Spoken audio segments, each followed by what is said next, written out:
రాజకీయం, సామాజికం, వినోదం అంశమేదైనా తక్షణం స్పందించడం అద్దీ లెక్క నైజం. సమకాలీన అంశాలపై వ్యంగ్యాస్త్రమైన అద్దీ లెక్కకు స్వాగతం. ముందుగా హెడ్లైన్స్.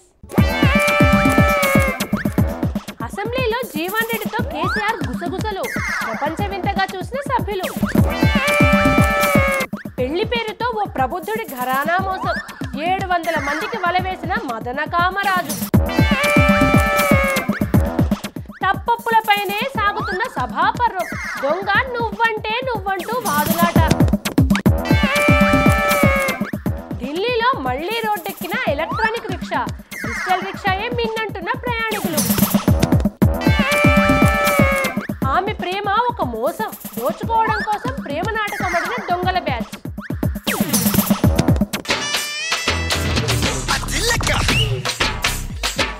అక్కో ఓ విచిత్రం తెలుసా? ఏంద్రోయ్ గంత విచిత్రం, ఏం చూసినవురా? నేను చూసుడు కాదక్క, అందరు చెప్పుకుంటున్నారు. ఏందబ్బా అందరు చెప్పుకునే విచిత్రం? గదేందో నువ్వే చెప్పరా నాకు.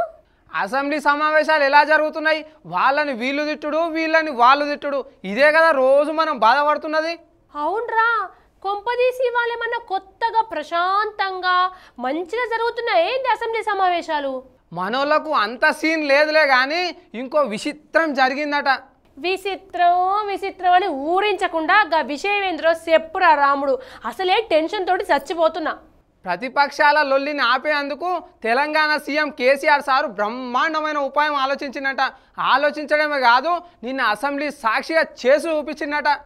ఏంద్రా గది, తొందరగా చెప్పు. అసెంబ్లీలో అరుదైన సంఘటన చోటు చేసుకుంది.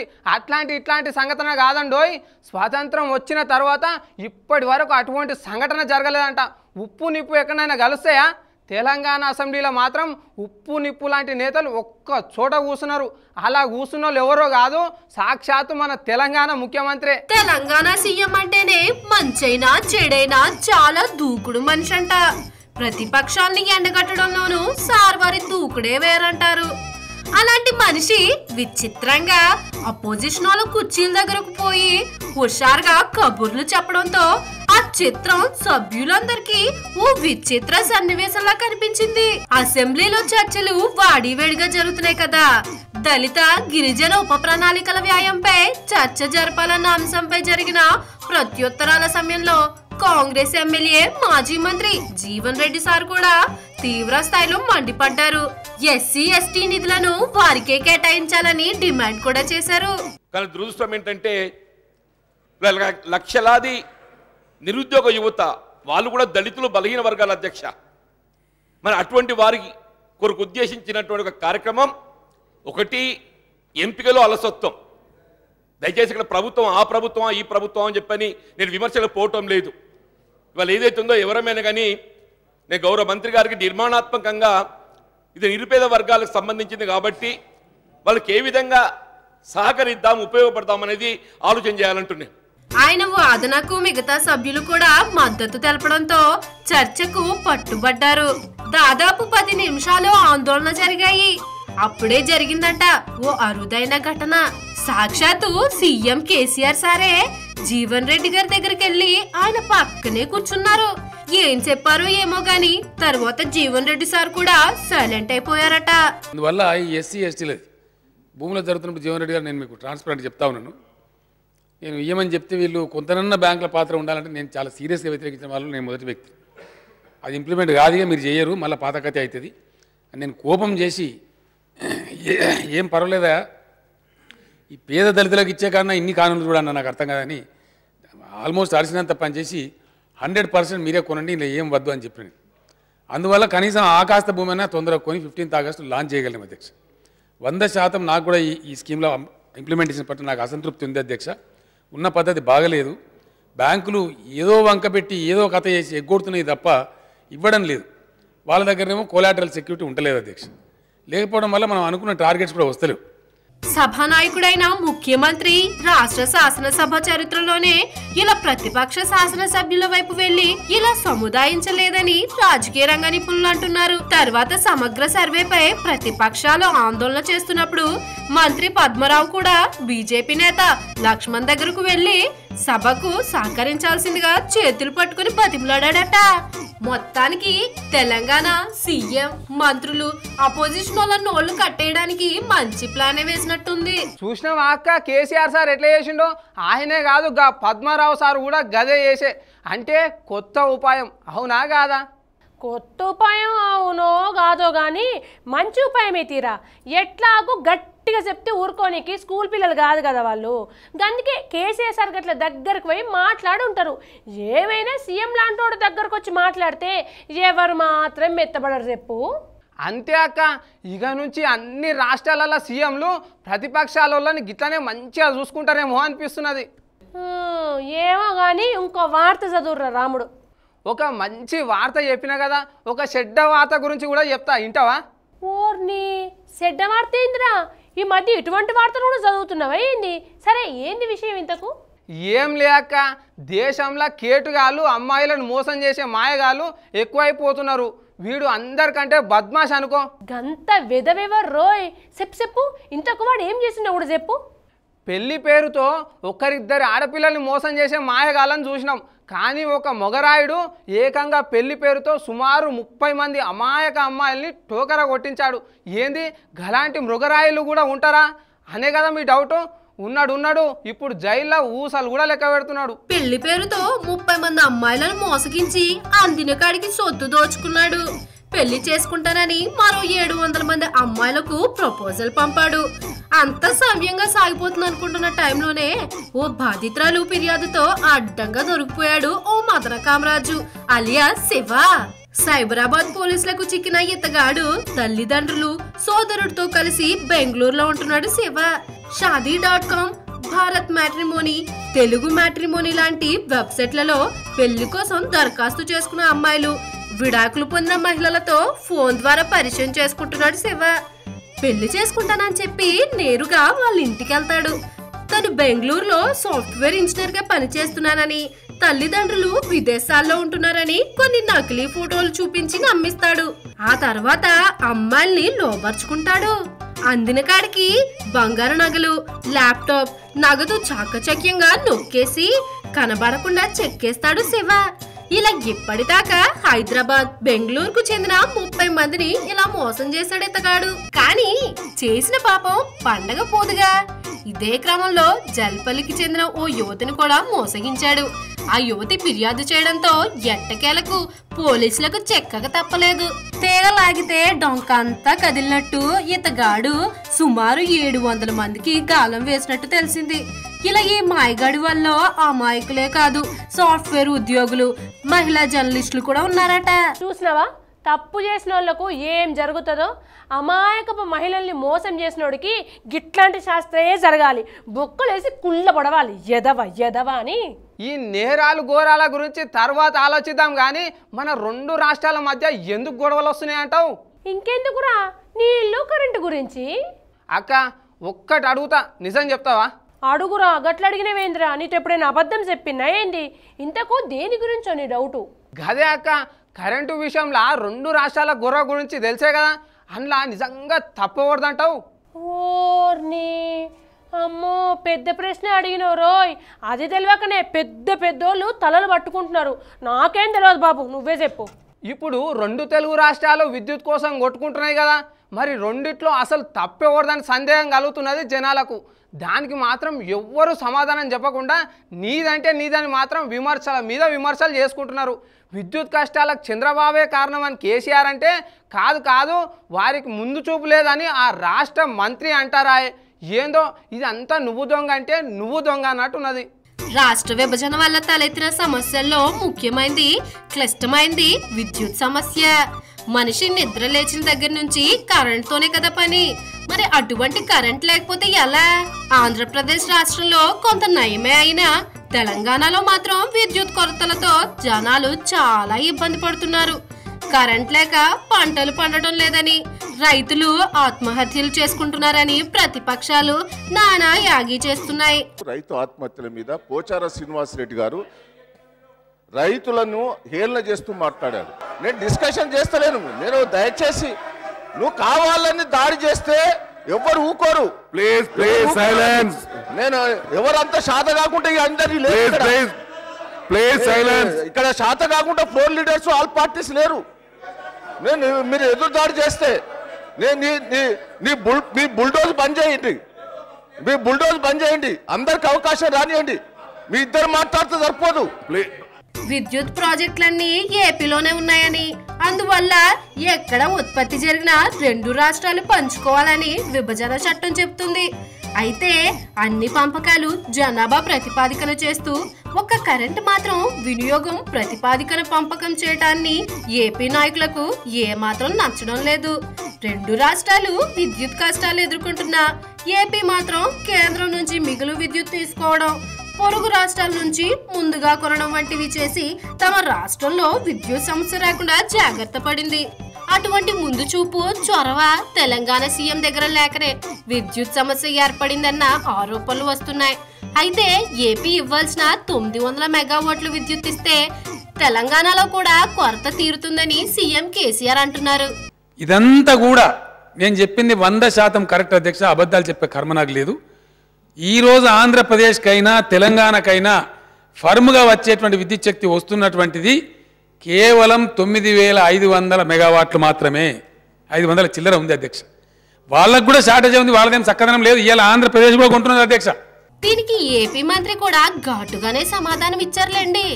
సీలేరు, కృష్ణాపట్నం ఓకే, మరి జోరాల, నాగార్జున సాగర్ విద్యుత్ సంగతి ఏంటని సూటిగానే ప్రశ్నించారు. సీలేరు నుంచి మీరు అడుగుతున్నారు, మాకు ఇవ్వాల్సిన జోరాల, నాగార్జున సాగర్ నుంచి ఎందుకు ఇవ్వడం లేదు? మీరు ఇవ్వాలి కదా. మాకు ఇచ్చిన తర్వాత ఇది అడిగితే సబబుగా ఉంటుంది. మీరు ఇవ్వాల్సింది మాకు ఇవ్వకుండా మీకేదో వస్తుంది అనేటువంటిది రైజ్ చేయడం అనేటువంటిది కరెక్ట్ కాదు. అంచేత మీరు మాకెంత ఇవ్వాలి, మేము మీకెంత ఇవ్వాలి, కూర్చుందాం, will settle the dispute across the table. ఏది ఏమైనా తప్పులు 2 రాష్ట్రాల దగ్గర ఉన్నాయని రాజకీయ విశ్లేషకులు అంటున్నారు. విభజన చట్టాన్ని 2 రాష్ట్రాలు ఉల్లంఘిస్తున్నాయని, విద్యుత్ విషయంలో 2 రాష్ట్రాల సీఎంలు చర్చించుకుంటే సమస్య పరిష్కారం అవుతుందని సూచిస్తున్నారు. ఎప్పుడు రాజకీయ గేమ్లాడే సీఎంలు పెద్దల మాట వింటారా అనేదే సమస్య. నువ్వే చెప్పినావు కదరా, ఎప్పుడూ రాజకీయాల గురించి ఆలోచించే 2 సీఎంలు పెద్దల మాట వింటరా అనేది నాకు మాత్రం డౌటే. నీ డౌట్ నీ దగ్గర ఉంచుకో తల్లి, నాకు చాలా పనున్నది. రేపు లారీ మీద చాలా దూరం పోవాలి, వచ్చేటప్పుడు మంచి మంచి వార్తలు తెస్తా. కానీ ఇప్పుడైతే సెలవి. నమస్తే.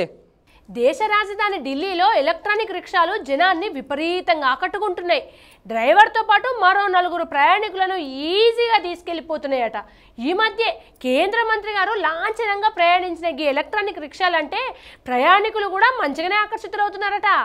చూడచక్కని డిజైన్ తో చూడగానే ఇట్టే ఆకట్టుకుంటున్న ఎలక్ట్రానిక్ రిక్షాలు ఇప్పుడు ఢిల్లీ రోడ్ల మీద హల్చల్ చేస్తున్నాయి. ప్రయాణికుల భద్రతను దృష్టిలో పెట్టుకుని నూతనంగా తయారు చేసిన ఎలక్ట్రిక్ రిక్షాలను ఈ మధ్యే ప్రభుత్వం లాంఛనంగా ప్రారంభించింది. బ్యాటరీతో నడిచే ఈ రిక్షాలు గంటకు 25 కిలోమీటర్ల వేగంతో దూసుకుపోతాయట. అయితే ఢిల్లీ రోడ్డుపై ఎలక్ట్రానిక్ రిక్షాలు తిరిగేందుకు రోడ్డు రవాణా మరియు హైవే మంత్రిత్వ శాఖ ప్రత్యేక నోటిఫికేషన్ ద్వారా అనుమతించడంతో ఈ రిక్షాలు మళ్లీ రోడ్డెక్కాయి. బ్యాటరీతో నడిచే ఎలక్ట్రానిక్ రిక్షాలకు కూడా డ్రైవింగ్ లైసెన్స్ కంపల్సరీ చేయడం కోసమెరుపు. ఏపీ సీఎం చంద్రన్న మీద గంతెత్తున మండిపడ్డరు వామపక్ష నేతలు. బాబు గారు ఇచ్చిన ఎన్నికల హామీలు ఒక్కటి కూడా నెరవేర్చలేదన్నారు. రాజధాని పేరుతోటి రైతుల భూములను ఇష్టం వచ్చినట్టు గుంజుకుంటున్నారని, రైతులు, డ్వాక్రా మహిళలకు ఒక్క పైసా రుణమాఫీ కూడా జరగలేదని ఆరోపించారు. బాబు గనక గిట్లనే చేస్తే రాష్ట్ర వ్యాప్తంగా ఆందోళన కూడా చేస్తామని హెచ్చరించాయట 10 వామపక్ష పార్టీలు. ఎప్పుడు పేదలు, కష్టజీవుల కోసం పోరాడే కమ్యూనిస్టు పార్టీలన్నీ విజయవాడలో భేటీ అయ్యాయి. అందులో సిపిఐ ఏపీ రాష్ట్ర కార్యదర్శి రామకృష్ణ గారు, సిపిఎం నుంచి మధు గారు ఇంకా చాలా మంది పాల్గొన్నారు. అధికారంలోకి రాకముందు చంద్రబాబు గారు ఎన్నెన్నో వాగ్దానాలు చేశారని, వాటిలో ఒక్కటి అమలు చేయలేదని సిపిఎం రాష్ట్ర కార్యదర్శి మధు మండిపడ్డారు. రాజధాని పేరుతో బంగారు పంటలు పండే భూములను కూడా ప్రభుత్వం బలవంతంగా గుంజుకుంటుందని ఫైర్ అయ్యారు. ఒకవేళ బాబు గనుక అంతే చేస్తే పెద్ద ఎత్తున ప్రజా పోరాటాలు చేస్తామన్నారు. రాష్ట్ర ప్రభుత్వం బలవంతంగా రాజధాని నిర్మాణం పేరుతో రైతుల దగ్గర భూములు గుంజుకునే దానికోసం భూ సమీకరణ అనేటువంటి పథకాన్ని, ల్యాండ్ పూలింగ్ అనేటువంటి పథకాన్ని, ఇది ఒక పథకం కాదు, ఇది ఒక పద్ధతి కాదు, దీన్ని చట్టవిరుద్ధంగా ఈ ప్రభుత్వం వినియోగించడానికి పూనుకుంటా ఉంది. చంద్రబాబు పాలనపై సిపిఐ రాష్ట్ర కార్యదర్శి రామకృష్ణ తీవ్ర విమర్శలు చేశారు. ఎన్నికల హామీలతో ఏపీ ప్రజలను నిలువున మోసం చేశారని ఆరోపించారు. ఏ ఒక్క రైతుకు రుణమాఫీ జరగలేదని, డ్వాక్రా మహిళలకు రుణమాఫీ జరగలేదని, కొత్త రుణాలు కూడా ఇవ్వలేదని ఆరోపించారు.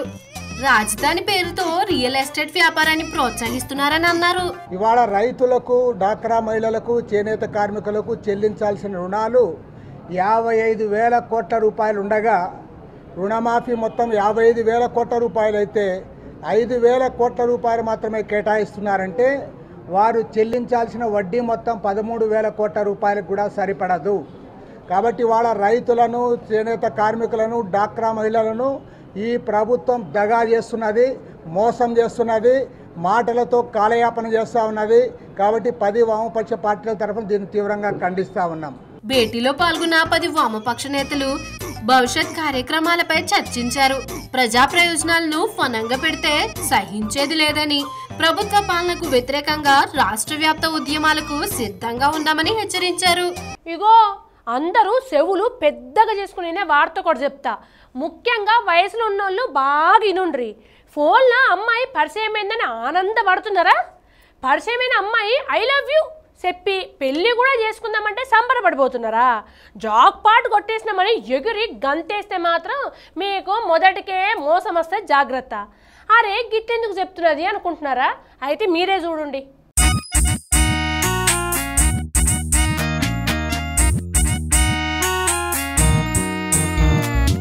విజయవాడలో జరిగిన ఓ లవ్ గేమ్ అందరినీ ముక్కున వేలేసుకునేలా చేసింది. ఇక్కడ ముఖానికి ముసుగులు తగిలించి పోలీసులు నిలబెట్టిన 6 వ్యక్తులను చూడండి. ఇందులో ఒక అమ్మాయి కూడా ఉందండోయ్. జాగ్రత్తగా చూస్తేనే అర్థమవుతుంది. ప్రస్తుతం మనం చెప్పుకుంటుంది ఈ అమ్మాయి గురించే. హైదరాబాద్ లోని శ్రీనగర్ కాలనీకి చెందిన ఈ అమ్మాయి పేరు పద్మ. బాగానే చదువుకుంది.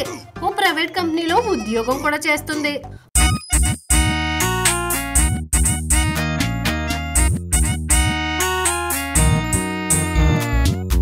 వ్యక్తి కుటీల ప్రయత్నానికి సహకారిగా మారి చివరికి ఈ విధంగా లవ్ గేమర్ గా మారింది. పశ్చిమ గోదావరి జిల్లా భీమవరానికి చెందిన మధు రియల్ ఎస్టేట్ వ్యాపారం చేసి బాగా సంపాదించుండు. దీన్ని చూసి ఓర్వలేక రాము అనే వ్యక్తి ఈ పని చేసిండు. ఈ రాము హైదరాబాద్ లో సివిల్ కాంట్రాక్ట్ పనులు చేసేవాడు. అయితే అమ్మాయితో వల వేసి దోపిడీ చేయొచ్చన్న స్నేహితుల సలహాతో హైదరాబాద్ లో తనకు పరిచయమైన పద్మను రంగంలోకి దింపి లవ్ గేమ్ స్టార్ట్ చేసిండు.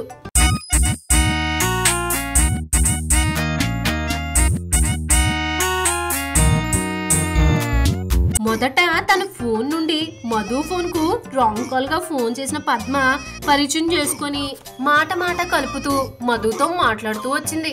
అమ్మాయి ఫోన్ లైన్ లోకి వచ్చేసరికి ఆనందంతో మునిగిపోయిన మధు గంటల తరబడి ఫోన్ లో మాట్లాడేవాడు. చివరికి ఒకానొక సమయంలో పద్మ తను ప్రేమిస్తున్నానని, తనని ఒకసారి చూడాలనిపిస్తుంది అని చెప్పడంతో ఎగిరి గంతేసిన మధు కలుసుకోవడానికి ముహూర్తం పెట్టాడు. దీనికి విజయవాడను వేదికగా కూడా చేసుకున్నారు. దీంతో ప్రియురాల్ని చూద్దామని ఆతృతగా జక్కంపుడికి చేరుకున్న మధు పద్మను కలుసుకొని ఇద్దరు కలిసి శివారులో ఉన్న ఓ తోటలో కూర్చొని మాట్లాడుకుంటున్నారు. అయితే అనుకున్న పథకం ప్రకారం లవ్ గేమ్ దొంగలు సీన్ లోకి ఎంటర్ అయ్యారు. అక్కడికి అకస్మాత్తుగా వచ్చిన పోలీసులమంటూ బెదిరిస్తుండగా పద్మ మాత్రం సమీపంలోనే తన బాబాయ్ ఉన్నాడంటూ వాళ్ళ బ్యాచ్ లోని ఒక వ్యక్తికి ఫోన్ చేసి రప్పించి రాగానే అక్కడి నుండి జారుకోగా దొంగల బ్యాచ్ మాత్రం చైన్, బ్రాస్లెట్, ఉంగరాలు దోచుకుపోయారు. షాకు నుంచి తేరుకున్న బాధితుడు పోలీసును ఆశ్రయించడంతో దొంగ ప్రేమ వ్యవహారం గుట్టు రట్టయింది.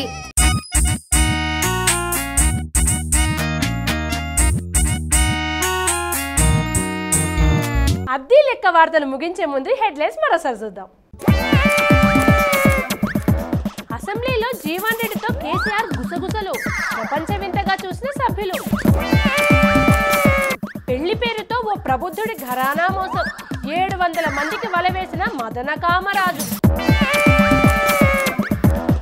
తప్పప్పులపైనే సాగుతున్న సభాపర్వం, దొంగ నువ్వంటే నువ్వంటూ వాదులాట.